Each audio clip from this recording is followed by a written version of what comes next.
There comes a moment in life when you realize the person you've been is not the person you were created to be. You wake up one morning and feel this inner tension. A war between your comfort zone and your calling. My friend, that is the signal that the old you is fighting for survival, but the real you is begging to be born. And here's the truth: you cannot rise into your future while holding hands with your past. Today, I want to challenge you to make the hardest decision of your life, to bury the version of yourself that has been surviving, so you can resurrect the version of yourself that was meant to be thriving.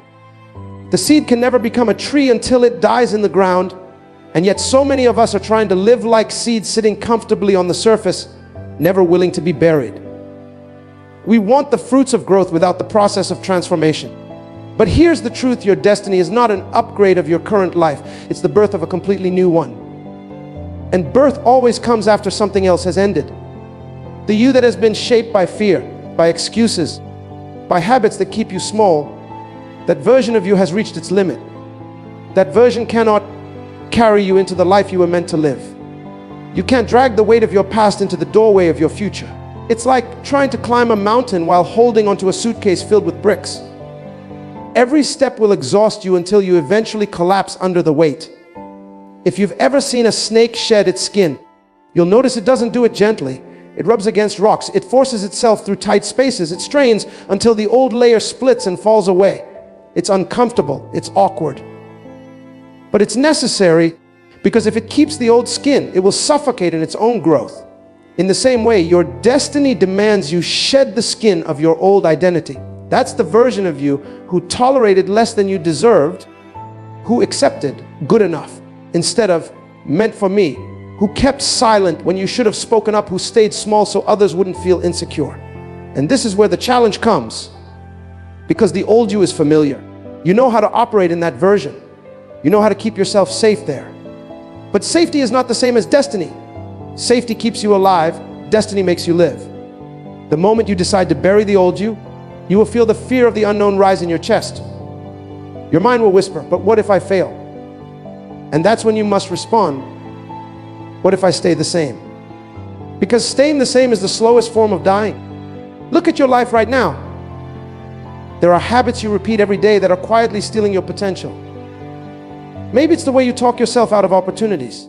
Maybe it's the way you avoid discomfort because you don't want to be embarrassed. Maybe it's the way you keep saying, I'll start tomorrow. But tomorrow never comes. These patterns are not part of your destiny. They are the chains of your history. And you cannot step into a palace while chained to a prison wall. Think about a caterpillar. It doesn't just wake up one day as a butterfly.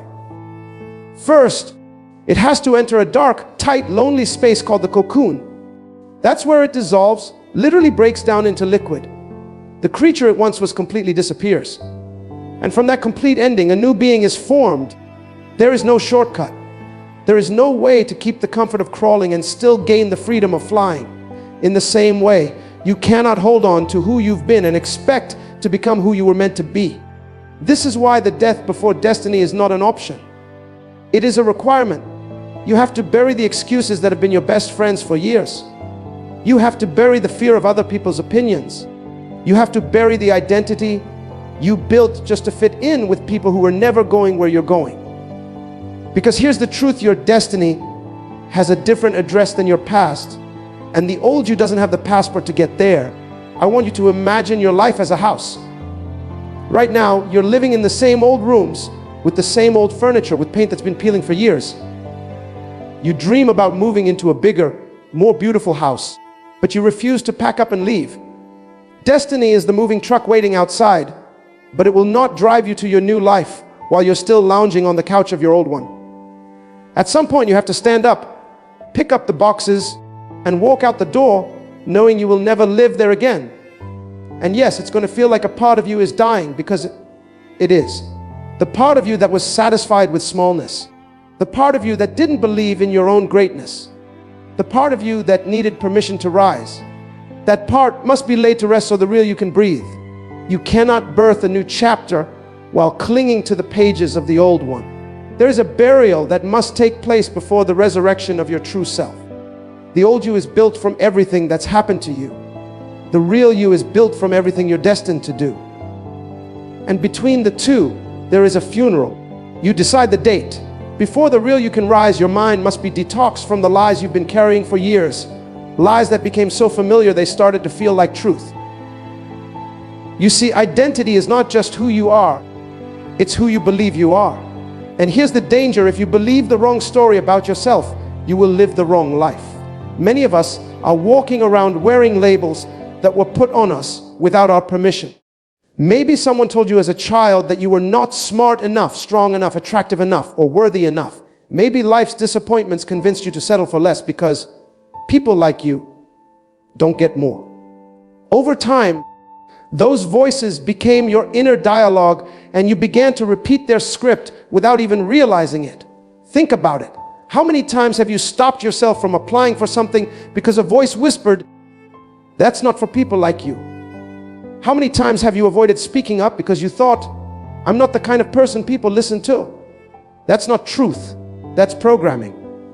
And the danger with programming is this: your brain doesn't argue with what you believe, it works to prove it. If you believe you're not good enough, your mind will collect evidence to prove it. If you believe success is for other people, your actions will quietly sabotage your chances. Detoxing your identity is like renovating an old house. You can't just paint over the mold and hope for the best. You have to strip the walls, dig into the foundation, and remove what's rotting underneath. It's messy, it's uncomfortable. But if you skip that step, the mold will grow back, and the beautiful paint job will mean nothing. In the same way, if you don't remove the false beliefs from your mind, it doesn't matter how many motivational quotes you read or how many goals you write down, you'll still be operating from a broken foundation. The lies you carry are like sunglasses that distort your vision. You think you're seeing life clearly, but everything is tinted by past pain and other people's opinions. And until you take off those glasses, you'll keep misreading opportunities, misjudging your own potential, and misunderstanding your value. Detoxing your identity means asking yourself, who told me this about myself? Is it even true? And if it's not true, why am I still living like it is? Let's be honest. Many of the limits you believe in aren't real. They're inherited. Maybe they came from family who loved you but lived small. Maybe they came from teachers who saw your mistakes but not your potential. Maybe they came from a society that decided your worth before you had a chance to prove otherwise. But here's the good news: you can return those labels. You can decide not to carry them another day. Daily life is filled with opportunities to either reinforce your old identity or feed your real one. If your old identity says, "I'm shy," you'll avoid conversations, which keeps you shy. If your real identity says, "I'm capable of connecting," you'll take the risk to introduce yourself, and every small win will reinforce the truth. If your old identity says, "I'm unlucky," you'll see every challenge as proof. If your real identity says, "I'm adaptable," you'll see challenges as training. One identity keeps you stuck, the other pulls you forward. Think of your mind as a garden. The weeds are the lies you've believed, uninvited, unhelpful, but still taking up space. If you don't pull them out, they'll choke the flowers of your real potential. But pulling weeds is work. It means noticing when a thought pops up like, "I'm not enough," and saying, "No, that doesn't belong here." It means replacing that thought with, "I have what it takes," and repeating it until your mind believes it more than the lie. It means guarding your mind from people and environments that keep planting the same weeds you're trying to remove. Every great transformation begins with an identity shift. A person who sees themselves as unworthy will never take actions that lead to greatness. A person who sees themselves as a leader will begin to lead even before the title arrives. If you want to rise into the real you, you must first see yourself as the real you. You must introduce yourself to the version you who is confident, disciplined, bold, creative, and resilient, and then spend every day becoming that person. The dangerous thing about false identity is that it can feel safe. It gives you an excuse to stay small. If you believe you're just average, then you never have to risk failure trying to be exceptional. But safe is the enemy of destiny. Detoxing your identity means stepping into the discomfort of not knowing exactly who you are yet, but trusting that you're becoming someone greater. It means silencing the voices that want you to remain predictable, controllable, and ordinary. It means deciding that you'd rather be uncomfortable in growth than comfortable in regret. And understand this, You can't take the old identity into the new season. You can't wear the clothes of your past and expect to fit into the future. If your future is a banquet hall, your old identity is dressed for the basement. There's no match. You have to upgrade your self-perception before life upgrades your circumstances. You have to act like you belong in the room before the doors even open. Your mind will fight you at first. It will say, this isn't who you are. But that's just the detox happening, the old identity trying to survive. Keep going. Keep speaking the truth until it drowns out the lie. Keep making choices that prove the new you is real. Every time you choose courage over fear, discipline over laziness, self-belief over self-doubt, you're pulling another weed, stripping another layer, detoxing another part of the false self that has been holding you back. And little by little, the real you will start to emerge, not as a stranger, but as the person you always knew you could be deep down, waiting for permission to come alive. The death of the old you will never feel comfortable, because comfort is the language of the familiar and transformation speaks in the dialect of disruption. The moment you decide to change, pain will arrive. Not because you're doing something wrong, but because you're finally doing something right. Pain is not your enemy. It's the midwife that delivers the new version of you. Think about it. No child comes into the world without labor. The contractions, the pressure, the stretching, it's all a sign that something beautiful is about to emerge. The same is true for your life. The discomfort you feel when you're breaking old habits, walking away from toxic relationships, or pushing yourself beyond your limits is not a punishment. It's the proof that something inside you is being born. Most people misunderstand pain. They think it's a signal to stop, when in reality, it's an invitation to push. When an athlete trains, their muscles ache not because they're getting weaker, but because they're getting stronger. That pain is the tearing of old fibers so new ones can grow. But here's the catch. You have to keep going through it. If you stop midway, you don't get the benefit. Transformation demands that you endure the very thing your old self is trying to escape. In daily life, this shows up in ways that are easy to miss. You decide to start waking up earlier to work on your goals, and your body screams for more sleep. You choose to speak up for yourself at work, and you feel the burning fear of confrontation in your chest. You cut ties with a friend who keeps pulling you down, and you feel the sharp sting of loneliness. In each case, pain shows up to test your resolve. Will you run back to comfort, or will you keep moving toward the life you claim you want? The people who rise are not the ones who avoid pain. They are the ones who learn to see it as part of the process. There's a reason so many never truly change. They run at the first sign of discomfort. They pray for growth but want it to come without the stretching. They say they want freedom but refuse to leave the chains they've grown accustomed to. Pain is like the fire that refines gold. The heat doesn't destroy the gold, it burns away everything that isn't pure. The same happens with you. Every uncomfortable moment strips away fear, insecurity, and weakness, leaving you stronger, cleaner, and ready to rise. Think about the butterfly in its cocoon. The struggle to break free is exhausting. From the outside, it looks cruel to watch it fight. But that struggle is what strengthens its wings. If you cut the cocoon open to make it easier, the butterfly would emerge weak, unable to fly, and eventually die. In the same way, when life puts you in a tight, pressing situation, it's not to kill you. It's to build the strength you'll need to soar later. Pain is the resistance that prepares you for the altitude of your destiny. The old you will try to bargain with you in these moments. It will say, this is too hard. Maybe you're not ready. Maybe it's not meant for you. But understand that voice is not truth, it's fear. And fear thrives in comfort. The moment you start doing the work to rise, fear feels its grip loosening. So it uses pain as a scare tactic. But pain doesn't mean stop. It means you're on the edge of a breakthrough. The contractions are getting closer together because something is about to be born. If you look at any story of success, you will find a chapter of pain. The entrepreneur who failed 3 times before building their empire. The athlete who trained in the rain, in the cold, in the dark, while everyone else slept. The parent who worked 2 jobs to give their children opportunities they never had. Pain was present in every story, not as a villain, but as a silent partner in their transformation. In your own life, pain might be the late night studying while others are out having fun. It might be the emotional exhaustion of confronting old wounds so you can finally heal. It might be the heartbreak of walking away from people you love because they refuse to grow with you. These moments hurt, but they are shaping you. They are forcing you to develop the patience, resilience, and focus you will need to handle the blessings you've been asking for. The truth is, without pain, you wouldn't be ready for the level you're stepping into. Comfort never built a warrior. Ease never produced a leader. No one ever became unshakable without first being shaken. Pain refines, sharpens, and deepens you. It teaches you to endure, to adapt, to focus on the bigger picture when the present feels unbearable. And when you finally emerge from the fire, you'll realize the pain didn't just change your circumstances. It changed you. Some people are not in your life because they love you. They are in your life because they benefit from the version of you that is still playing small.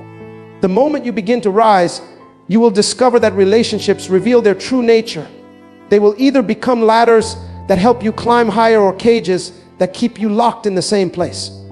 And here's the challenge: most of the time, you don't realize which one they are until you start to grow. When you were struggling, they cheered you on. But the day you began to think bigger, their tone changed. The jokes became sharper. The encouragement turned into silence. Suddenly, you notice that the people you thought were in your corner are the same ones whispering reasons why you shouldn't climb. In daily life, this might be the friend who tells you you're changing every time you make a positive decision. It might be the family member who reminds you of every failure the moment you share a new goal. It might be the coworker who smiles to your face but quietly undercuts your work behind your back. You see, cages aren't always made of steel. Sometimes they are made of words, opinions, and the subtle pressure to remain the same. And because we value connection, we often choose the cage over the ladder. We think, at least in the cage, I'm not alone. But what good is company if it keeps you from freedom? Ladders look different. A ladder friend is the one who pushes you when you hesitate, who sees more in you than you see in yourself, who claps the loudest when you win and stays present when you lose. They don't compete with you. They complete your climb. But ladders will also challenge you. They won't let you settle for mediocrity. They'll call you out when you're making excuses. They'll pull you into rooms you don't feel ready for because they know your potential is greater than your comfort. And while it's easy to love these people when things are going well, it's in the moments they push you beyond your limits that you realize their true value. The dangerous thing about cages is that they often come disguised as comfort. These are the people who tell you, why work so hard? Just be content with what you have. At first, it sounds like wisdom, but what they're really saying is, don't grow too much, because if you do, I might lose you, or I'll have to confront why I stayed the same. Sometimes it's not that they don't want you to succeed, it's that your success forces them to face their own stagnation. And that's a mirror they'd rather avoid. When you decide to climb, you will inevitably outgrow certain cages. It doesn't mean you stop loving the people inside them, but it does mean you stop letting them determine your altitude. You can visit a cage, but you cannot live in it. And this is where courage comes in, because leaving a cage often feels like betrayal. You might be accused of thinking you're better than others. You might be told you've changed. And you know what? They're right. You have changed. You were never meant to stay the same. Imagine your life as a tall building with many floors. Some people are meant to ride the elevator with you all the way to the top. Others are only meant to join you for a few stops. The mistake we make is trying to drag people to floors they have no desire to reach. They become dead weight, and no matter how strong you are, you can't climb while carrying someone who is determined to stay on the ground. The truth is, if someone wants to remain in the cage, your freedom will always threaten them. That's not your problem to fix. Relationships have a way of shaping your belief system. Spend enough time around people who doubt themselves, and you'll start doubting yourself. Spend enough time around people who believe in possibilities, and your mind will start looking for them. If your circle is a cage, it will shrink your vision to fit its bars. If your circle is a ladder, it will stretch your vision to match its height. This is why you must be intentional about who you allow close to you. It's not about arrogance, it's about alignment. If you're chasing a dream, you need people who fuel that pursuit, not drain it. You need people who talk about solutions more than problems, growth more than gossip, purpose more than pleasure. You need people who can see the mountain ahead and say, let's climb. Not, it's too high. Every major leap in life is supported by a network of ladders, And every missed opportunity is often the result of staying in a cage too long. There comes a point where you have to ask yourself, is this person holding my hand to help me climb, or holding it to keep me from leaving? Are they adding rungs to my ladder, or building stronger bars for my cage? You cannot rise with both feet on the ground, and you cannot soar with weights tied to your wings. Choosing ladders over cages is not selfish, it's survival. And the higher you climb, the clearer you'll see who was helping you all along, and who was only there to make sure you never left the ground. Before you can live the vision that burns in your heart, you have to hold a funeral for everything in your life that's incompatible with it. A vision is not just a picture of where you want to be. It's a demand, a standard, a calling that refuses to coexist with certain habits, certain mindsets, certain environments. You cannot step into the future you've been dreaming about while keeping the baggage of the past on your back. If you've ever tried to run with a heavy backpack, you know how it slows you down, how every step feels heavier than the last. That's what it's like trying to chase your vision without bearing the weight of what no longer belongs. The truth is, the vision you've been given is like a fire. It needs oxygen to burn. But if your life is drenched with the water of doubt, procrastination, toxic relationships, and self-sabotage, that fire will flicker and die out. People often wonder why their dreams never take off, why they feel stuck year after year, even though the vision still lives in their mind. The answer is simple: they never held the funeral. They tried to take the old life into the new season, and the two couldn't survive together. Look around your daily life right now. Are there people you've been keeping close who drain your energy every time you share your ideas? Are there habits you repeat every day that are quietly robbing you of the time and focus your vision requires? Are there fears that keep you hiding your talents, convincing you that maybe it's safer not to try? These things may seem small, but they are poison to your purpose. And poison doesn't have to kill instantly. It can kill slowly, over time, until you wake up one day and realize the vision you had in your 20s has become the regret you carry in your 50s. Holding a funeral is not about hate, it's about honesty. It's looking at your life and saying, this cannot come with me. Sometimes it's the procrastination you've treated like a best friend. Sometimes it's the fear of rejection that's kept you silent when you should have spoken up. Sometimes it's the comfort zone that feels so warm and safe, but is quietly suffocating your growth. If your vision is the top of the mountain, these things are the rocks in your backpack. You will not make it unless you put them down. Think about the farmer who wants a new harvest. Before he plants, he clears the land. He removes the weeds, the stones, the dead roots left over from last season. He doesn't leave them there hoping the new crop will somehow grow around them. He removes them because he knows they will compete for the same soil. Your vision works the same way. You can't plant the seeds of your future in soil that's still occupied by the remnants of your past. Something must be uprooted before something new can grow. In everyday life, this funeral might look like deleting numbers from your phone that you always call when you feel lonely, even though you know those conversations always lead you backwards. It might look like removing yourself from environments that tempt you to waste your time instead of invest it. It might look like saying no to opportunities that look good but don't align with your vision, because every yes to the wrong thing is a no to the right one. This is where the discipline comes in. Learning to close the doors that lead away from your destiny so you can walk fully through the one that leads toward it. And here's the part most people don't realize: your vision will test your willingness to let go before it rewards your willingness to work. It's not enough to grind and hustle if you refuse to release what's holding you down. You could be the most talented, most hardworking person in the room, but if you're still clinging to dead weight, your climb will be slow and exhausting. The funeral is what makes space for the new. Sometimes the hardest funeral to hold is for the version of yourself you've been for years. You've worn that identity for so long that it feels like home, even if it's hurting you. But your vision doesn't care about your comfort. It cares about your capacity. If the old you is too small to hold the future you've been called to, then the old you has to die. This is why growth feels like loss, because part of it is you are losing the person you no longer need to be so you can become the person your future demands. When you truly commit to your vision, you will notice the funeral happening naturally. Certain friendships will fade because they no longer match your values. Certain habits will become intolerable because they waste the energy your vision requires. Certain conversations will feel empty because your mind is no longer satisfied with small talk. You're hungry for strategy, for wisdom, for truth. It's not that you're acting different. It's that you've started living different and your life is making room for the future. Holding this funeral is not a one-time event, it's a lifestyle. As your vision grows, you will need to keep clearing the land, keep removing what doesn't belong, keep creating space for the next level. Every season will demand a new burial. Every step higher will require you to put something down so you can pick up something better.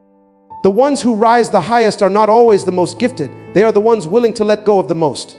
You don't rise by accident, and you don't rise just because you wish for it. You rise because you decide to. Every single day you are faced with two choices: feed the old you or feed the real you. The problem is, too many people are waiting for a miracle, waiting for the perfect moment, the perfect conditions, the perfect sign before they take action. But perfection is an illusion, and waiting is a thief. Every day you hesitate is a day the old you grows stronger, and the longer you delay, the more your comfort zone cements itself around you like concrete.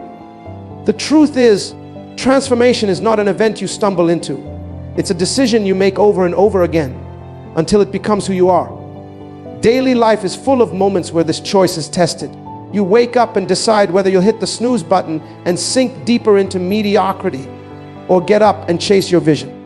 You decide whether you'll spend your evening scrolling through the lives of others or building the life you actually want. You decide whether you'll let fear dictate your moves or step forward in courage even while your knees shake. Rising is not about the absence of fear. It's about moving in spite of it. It's not about luck, it's about consistency. Look at the people you admire, the ones who inspire you, who seem unstoppable. They are not where they are because they were chosen by fate or because life handed them an easy path. They are there because they chose to rise when it was hard, when it was lonely, when it was inconvenient, when no one was clapping for them. They kept choosing when there was no proof their choice was working. They chose when it felt like nothing was changing. That's the part nobody glamorizes. The seasons where you're planting seeds every day with no visible sign of harvest. But that's where rising happens, in the quiet, uncelebrated choices. The old you will fight to stay alive. It will tempt you with comfort, with excuses, with distractions that feel harmless but are really designed to keep you still. You can start tomorrow, and it whispers. You've already done enough today.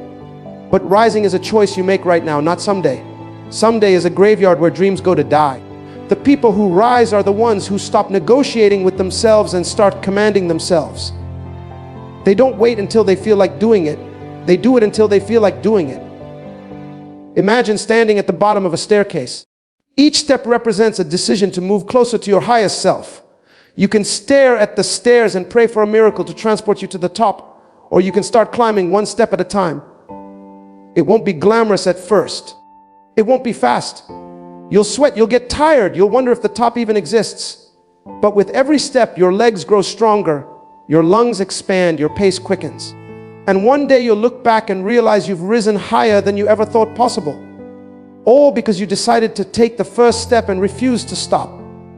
In everyday life, rising can be as simple as saying no to the invitation that pulls you away from your priorities. It can be deciding to invest your free time in learning a skill instead of mindlessly consuming entertainment. It can be making the uncomfortable phone call that opens the door to a new opportunity. These choices might feel small in the moment, but they are the bricks that build the staircase to your future. You don't build a skyscraper with one massive block. You build it brick by brick, day after day, choice after choice. The biggest lie you'll ever hear is that some people are just born for it and others aren't. That lie keeps you passive, waiting for some external force to anoint you as ready. But the truth is, no one is born ready. They get ready by deciding to rise long before they feel prepared. Rising is not about having it all figured out. It's about having the courage to start with what you have, where you are, and trusting that you will grow into what you need to be along the way. Your life will not change because you heard an inspiring speech. It will change because you act on it. It will change because you decide that from this moment forward, the old you will no longer dictate the direction of your life. Rising is a choice, and it's not one you make once. It's one you make every single day, in every small decision. In every moment you're tempted to fall back into the comfort that's killing your potential. That's how the real you comes alive. Not through waiting, not through wishing, but through the relentless daily decision to rise. You have been carrying the weight of who you used to be for far too long, and today is the day you put it down. You've been negotiating with your fears, debating with your excuses, holding meetings with your insecurities, and all it's done is keep you in the same place. The old you has been your comfort, your prison, and your excuse all at once. But you cannot become who you are meant to be while clinging to who you used to be. The real you is waiting on the other side of discomfort, on the other side of discipline, on the other side of decisions that scare you. There comes a moment in every person's life when you realize that you cannot rewrite yesterday, but you can redesign tomorrow. You can't go back and fix the roads you walked, but you can choose which road to walk next. And in that moment, you either step up or you step back. You either rise or you rot. And here's the truth, life doesn't wait for you to make up your mind. The opportunities you ignore will not wait at your doorstep forever. The seasons you waste will not return. And the clock does not care how tired you are, how afraid you are, or how unprepared you feel. It keeps ticking. You don't need another sign. You don't need another confirmation. You don't need someone to come and rescue you. You are the sign. You are the answer. You are the solution you've been waiting for. But the only way the real you will appear is if you have the courage to bury the old you. You can't fly while you're still holding on to dead weight. You can't step into destiny while still entertaining distractions. The old you will tell you it's too late, but the real you knows it's never too late to start. The old you will tell you you're not enough, but the real you knows you've had what it takes all along. You just have to use it. Do you want to know why most people never rise? It's not because they aren't capable. It's because they are loyal to the life they're trying to escape. They keep going back to old habits, old people, old thinking, and then wonder why nothing changes. But you are not most people. You are here because deep down you know you're built for more. You're here because something in you refuses to die quietly. You're here because you've tasted the frustration of knowing there's greatness in you that hasn't been released yet, and you're ready to break the shell. Let the old you die. Let it go. Let the excuses die. Let the self-doubt die. Let the fear of what people will say die. You cannot please everyone and fulfill your purpose at the same time. You cannot stay in the crowd and stand on the stage of your calling at the same time. Stop shrinking yourself to fit spaces you've outgrown. Stop dimming your light so insecure people feel comfortable. Stop watering down your potential because you're afraid of being misunderstood. You are not here to be understood. You are here to make an impact. And when the nights get heavy, when the storms hit, when the path feels long and lonely, remember this: diamonds are made in the dark, not in the light. Gold is purified in the fire, not on the shelf. The eagle learns to soar by leaving the safety of the nest. The real you will only rise when you embrace the process, even when it's uncomfortable. So walk into the unknown, step into the challenge, push through the pain, and keep going, because the other side of this season is the life you've been dreaming of. You have one life, one shot, one opportunity to turn the page and write the chapter you were born for. Don't waste it guarding the grave of who you used to be. Stand tall, lift your head, take the step, and rise. Not tomorrow, not someday, but now.